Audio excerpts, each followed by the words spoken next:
Assalamualaikum warahmatullahi wabarakatuh. Yang terhormat Bapak Dr. Hasbullah SPMPD dan juga teman-teman yang saya hormati. Perkenalkan, di sini nama saya Muhammad Rizkyadi Pratama dengan NPM 171. Di sini saya sebagai moderator yang akan memandu jalannya presentasi pada video kali ini. Di sini kami akan menjelaskan tentang analisis data dan peluang. Di sini saya tidak sendiri, di sini saya bersama dengan rekan-rekan saya, yaitu ada Salma Aulia Safira dengan NPM 2021 130500156, Riza Nur Aini 2021 135000157, dan saya sendiri Muhammad Rizkyadi Pratama dengan NPM 2021 1350011, dan Rizal Setiadi dengan NPM 2021 1350011. Baik, untuk penjelasan pertama akan dijelaskan oleh Salma Aulia Safira. Baik, terima kasih Hadi. Pertama ada analisis data. Analisis data adalah proses memeriksa, mengolah, dan menginterpretasi data untuk mendapatkan informasi yang berguna. Dalam kehidupan sehari-hari, analisis data membantu kita memahami suatu masalah, menemukan pola, dan membuat keputusan. Adapun tahapan analisis data yang pertama adalah mengumpulkan data. Kita akan mengambil informasi yang relevan, contohnya ada mencatat warna kesukaan teman-teman di kelas. Yang kedua ada mengelompokkan data, itu adalah memisahkan data ke dalam kelompok atau kategori, contohnya membagi data warna kesukaan menjadi merah, biru, hijau, dan lainnya. Yang ketiga ada menyajikan data, menampilkan data dalam bentuk tabel, diagram, atau grafik agar mudah dibaca, contohnya adalah menggunakan tabel, diagram batang, atau diagram lingkaran. Yang terakhir ada menganalisis data, membaca pola atau informasi dari data yang sudah dikumpulkan. Contohnya, melihat warna kesukaan yang paling banyak dipilih teman-teman. Selanjutnya ada penyajian data. Yang pertama itu adalah data berbentuk tabel. Data yang disusun dalam baris dan kolom.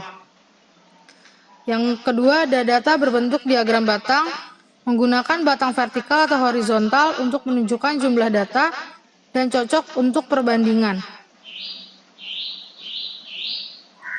Yang ketiga ada data berbentuk diagram lingkaran, menunjukkan data dalam bentuk lingkaran yang dibagi menjadi bagian-bagian sesuai jumlah data. Dan yang terakhir ada data berbentuk diagram piktogram, menyajikan data dengan gambar. Berikut adalah visual penyajian data. Yang pertama ada data berbentuk tabel, yang kedua ada data berbentuk diagram batang, yang ketiga ada data berbentuk diagram lingkaran, dan yang terakhir ada data berbentuk diagram piktogram. Materi selanjutnya akan dibacakan oleh Faiza. Terima kasih Salma. Selanjutnya ada tujuan mempelajari analisis data. Yang pertama, memahami cara mengelola informasi. Yang kedua, meningkatkan kemampuan membaca pola. Yang ketiga, melatih kemampuan berpikir kritis. Dan yang terakhir ada mengembangkan kemampuan penyajian data. Materi selanjutnya ada peluang. Peluang adalah kemungkinan terjadi suatu peristiwa dalam kehidupan sehari-hari. Peluang membantu kita memperkirakan apa yang mungkin terjadi, tetapi tidak selalu pasti. Konsep dasar peluang yang pertama ada peristiwa acak, peristiwa yang hasilnya tidak dapat dipastikan sebelum dilakukan. Contohnya melempar dadu dan menarik kartu dari tumpukan. Yang kedua, hasil yang mungkin. Semua hasil yang dapat terjadi dalam sebuah peristiwa. Contohnya, melempar dadu memiliki hasil yang mungkin, seperti 1, 2, 3, 4, 5, atau 6.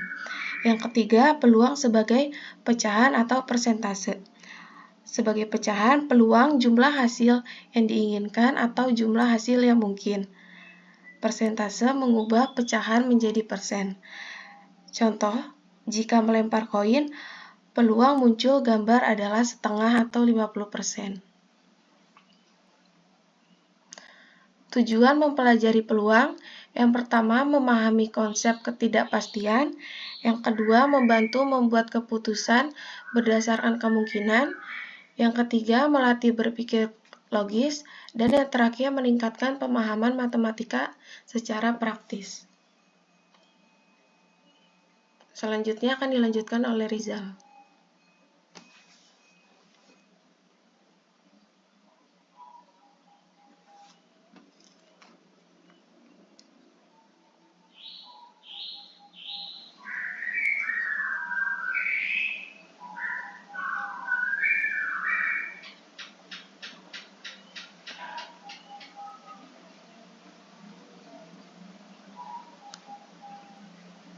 Selanjutnya adalah tujuan umum, melatih pemecahan masalah.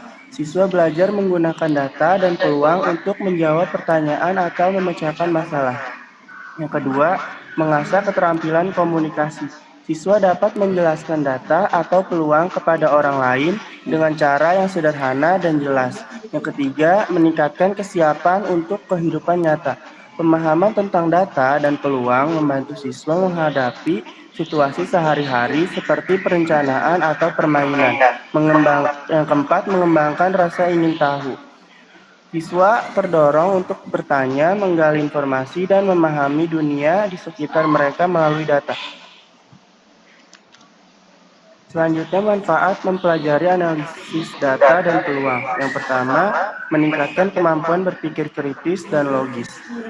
Membantu siswa menganalisis informasi secara sistematis. Selanjutnya, mengajarkan siswa untuk memahami hubungan sebab akibat dan pola dalam data. Selanjutnya, membantu siswa mengambil keputusan berdasarkan fakta dan data, bukan hanya tebakan. Contohnya, siswa dapat menentukan warna kesukaan terbanyak teman-teman di kelas berdasarkan tabel atau grafik. Yang kedua, membiasakan siswa menggunakan data dalam kehidupan sehari-hari. Siswa belajar mengumpulkan, menyusun, dan menyajikan data. Melatih siswa untuk menggunakan data dalam membuat prediksi atau menyelesaikan masalah. Contohnya, siswa memahami peluang cuaca cerah untuk menentukan apakah akan membawa payung ke sekolah. Yang ketiga, mengembangkan pemahaman tentang ketidakpastian. Materi peluang mengajarkan siswa bahwa beberapa hal dalam kehidupan memiliki hasil yang tidak pasti, membantu siswa menerima hasil yang berbeda dari perkiraan dan tetap belajar dari pengalaman tersebut.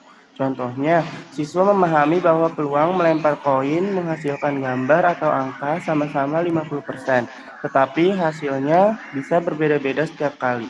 Yang keempat, melatih kemampuan penyajian data secara visual.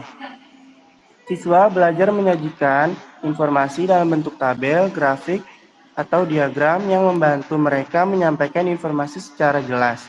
Membantu siswa memahami dan membaca data dari sumber yang berbeda. Contohnya, siswa membuat diagram batang untuk menunjukkan jumlah siswa yang menyukai berbagai jenis olahraga.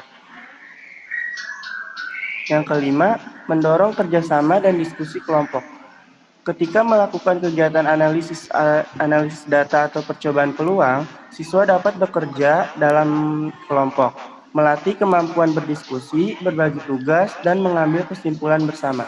Contohnya, siswa bekerja sama untuk mencatat hasil eksperimen melempar dadu dan menghitung peluang setiap angka yang muncul.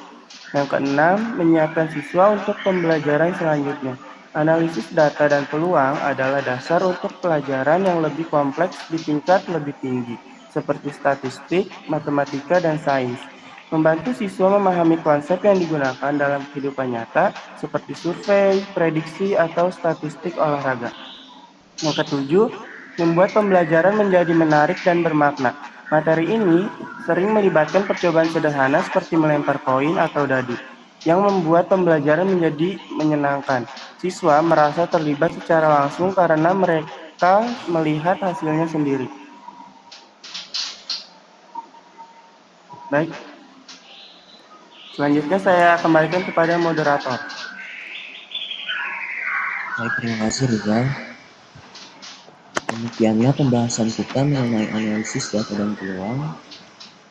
Dalam materi ini kita telah memahami bagaimana ya data dapat diolah menjadi informasi yang berguna, serta bagaimana konsep peluang ini membantu kita dalam mengambil keputusan berdasarkan kemungkinan yang sudah ada.